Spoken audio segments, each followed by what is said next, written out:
Ini adalah hukuman paling brutal dari Kekaisaran Aztec, mulai dari yang mengerikan hingga yang benar-benar membuat bulu kuduk merinding di nomor 10. Menjadi anak-anak tidak mudah, harus sekolah, mengerjakan pekerjaan rumah dan diawasi orang tua. Bagi anak-anak Mexica, itu bahkan lebih berat.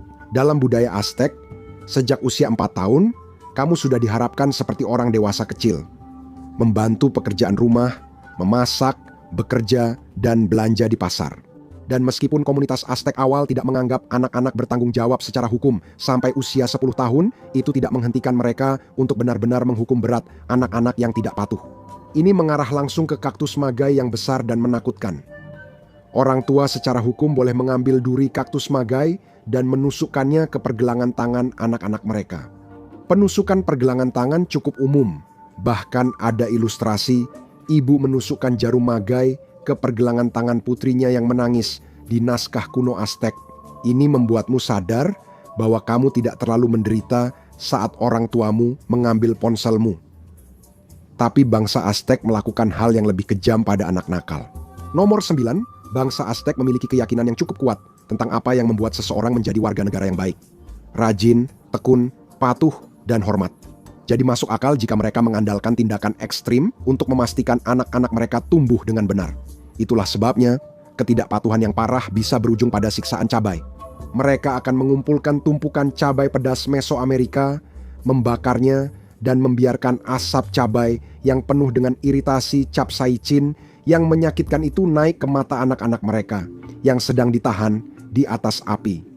Suku Aztec percaya anak-anak menghirup asap panas dan mengeluarkan air liur sehingga kemarahan ikut keluar bersama air liur itu, bersamaan dengan naluri buruk yang menyebabkan perilaku tidak patuh mereka.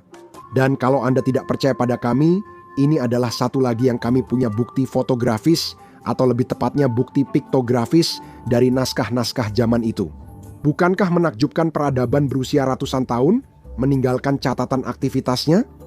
Tapi Anda tak akan punya banyak catatan jika mendapat hukuman berikutnya. Nomor 8. Suku Aztec harus kreatif dalam menghukum karena sebagai budaya semi-nomaden, penjara tidaklah praktis. Kecuali jika Anda menganggap kaktus, duri, dan cabai, mereka juga menentang penyiksaan. Namun, itu tidak berarti Anda akan merasakan hal yang menyenangkan. Jika Anda melakukan kejahatan, terutama jika Anda adalah seorang bangsawan dalam budaya Aztec, para bangsawan umumnya dihukum jauh lebih berat daripada orang biasa. Mereka adalah orang-orang yang seharusnya menjadi teladan positif bagi rakyat biasa. Sistem pengadilan Aztec mungkin akan sedikit lebih lunak terhadap pelanggar pertama kali dan kemudian memberikan hukuman yang lebih ringan. Penghancuran rumah. Sekelompok prajurit Aztec akan datang ke rumah Anda dan benar-benar menghancurkannya. Membiarkan Anda untuk membangunnya kembali jika Anda memiliki sumber daya untuk melakukannya. Atau hidup di jalanan jika Anda tak punya. Namun, ada hukuman lain yang lebih merendahkan meski tidak mematikan bila Anda tak mengurus keuangan. Nomor 7, keadilan sangat penting dalam budaya Aztec, sehingga mereka memiliki sistem pengadilan yang kuat.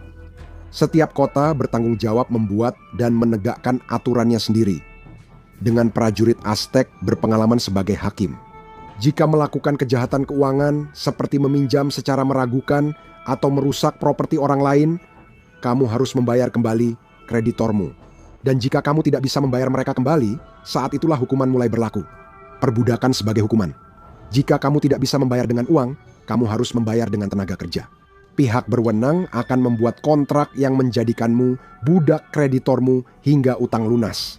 Kamu akan kehilangan kebebasan dan jati diri karena tak bisa bayar utang, tapi setidaknya tidak kehilangan nyawa seperti seharusnya. Dengan setiap hukuman yang datang setelah nomor 6, misalnya kamu melakukan pelanggaran terbesar. Kamu mencuri beberapa ternak tetanggamu dan kemudian mereka menyeretmu ke pengadilan setempat. Prajurit senior mendengarkan fakta kasus, lalu memberikan putusan. Kamu dinyatakan bersalah dan dijatuhi hukuman mati setelah putusan itu. Tanpa banding, penundaan, atau hukuman yang harus dijalani. Dia pun tak memanggil algojo karena dia sendiri algojonya. Dia melompati bangku, menyeberangi ruangan dengan cepat, lalu tangannya langsung mencengkeram lehermu sebelum kamu sadar apa yang terjadi. Semua orang hanya menonton dia mencekikmu hingga mati dengan tangan kosong. Memang brutal, tapi sederhana dan cepat. Kamu pasti akan terkejut dengan semua kejahatan yang bisa membuatmu dijatuhi hukuman mati. Mulai dari penipuan, sihir, hingga mabuk di tempat umum, puluhan kejahatan bisa membuatmu dihukum mati. Selain semua kejahatan aneh itu, kamu juga akan dieksekusi untuk kejahatan yang lebih umum, seperti pembunuhan dan kejahatan seksual.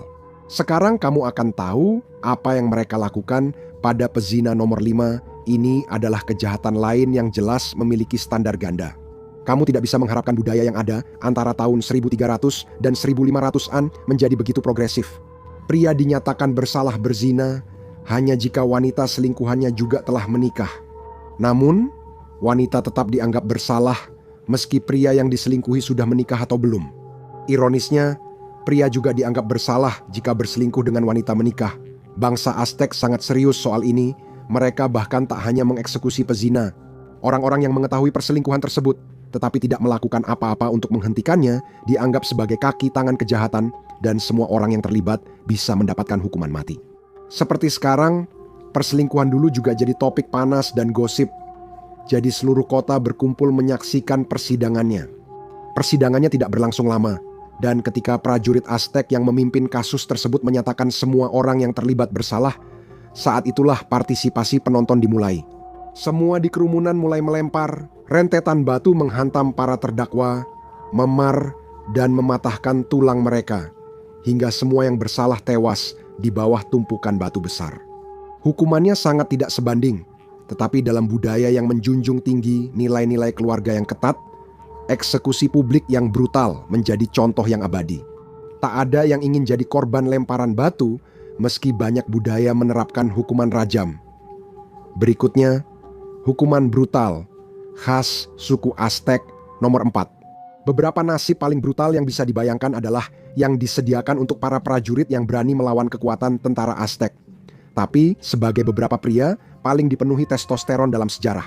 Mereka sangat menghormati pejuang yang dianggap kuat dan terhormat, meski bertarung di pihak lawan. Para pejuang yang tertangkap dihormati budaya Aztec karena mereka percaya kematian seorang pejuang itu penting, kadang melalui eksekusi dalam pertarungan. Dalam kasus seperti ini, pejuang yang tertangkap akan dirantai kakinya ke batu besar atau sebuah platform dan diberikan sebuah tongkat pemukul yang pipih. Mereka kemudian harus berhadapan langsung dengan seorang petarung Aztec yang memegang tongkat pemukul yang tajam. Tentu saja, ini memberikan keuntungan yang jelas bagi orang Aztec dan peluang yang cukup besar untuk menebas tahanan sampai mati. Ini akan menjadi pengorbanan bagi Tezcatlipoca, dewa malam, sihir, takdir, dan kekacauan. Namun hukuman ini tak masuk 3 besar karena bangsa Aztec sangat menghormati etos keprajuritan. Jika kamu menang, meski dalam kondisi tidak menguntungkan dan mengalahkan petarung Aztec, kamu bebas pergi.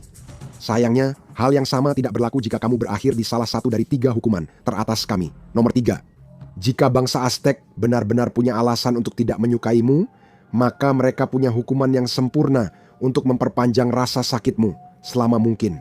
Semacam regu tembak proto yang bekerja dengan prinsip yang benar-benar berlawanan dengan regu tembak modern. Saat ini, kamu akan didudukkan dengan kantong di atas kepalamu dan target diletakkan di atas jantungmu. Sekelompok penembak jitu ahli akan menembak hingga eksekusi selesai. Seringkali, beberapa senapan diisi peluru kosong. Dengan begitu, tidak ada satupun penembak yang harus menanggung beban mengetahui bahwa merekalah yang mengambil nyawa tahanan itu. Di versi Aztec, kamu dirantai ke batu besar dan tanda putih digambar di punggung di atas jantungmu. Dan para pemanah yang berkumpul akan menyiapkan anak panah mereka, lalu mereka akan menembakkan panah ke seluruh tubuhmu, mengenai setiap anggota tubuh, satu persatu. Mereka akan menembaki tubuhmu sampai kamu seperti bantalan jarum. Dan baru setelah kamu tampak seperti landak manusia, para pemanah diizinkan membidik, menembakkan panah ke jantungmu, memberimu kematian penuh belas kasihan. Tapi hei, hal yang jauh lebih buruk bisa terjadi pada hatimu setelah ditangkap oleh bangsa Aztec.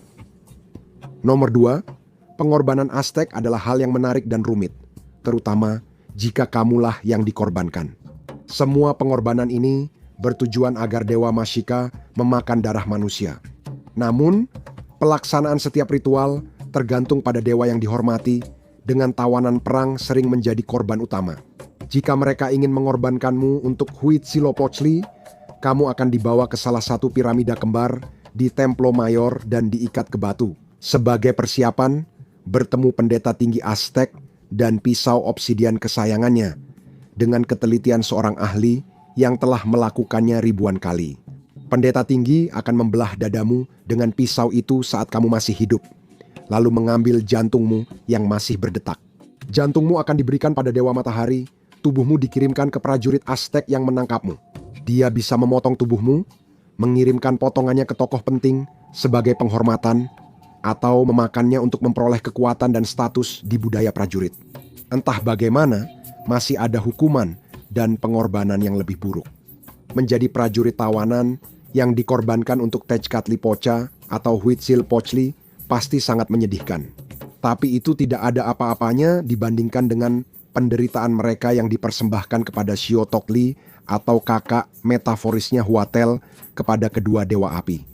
Pertama, kamu akan diundang ke pesta besar yang meriah di mana kamu menjadi tamu kehormatan. Itu sangat menyenangkan.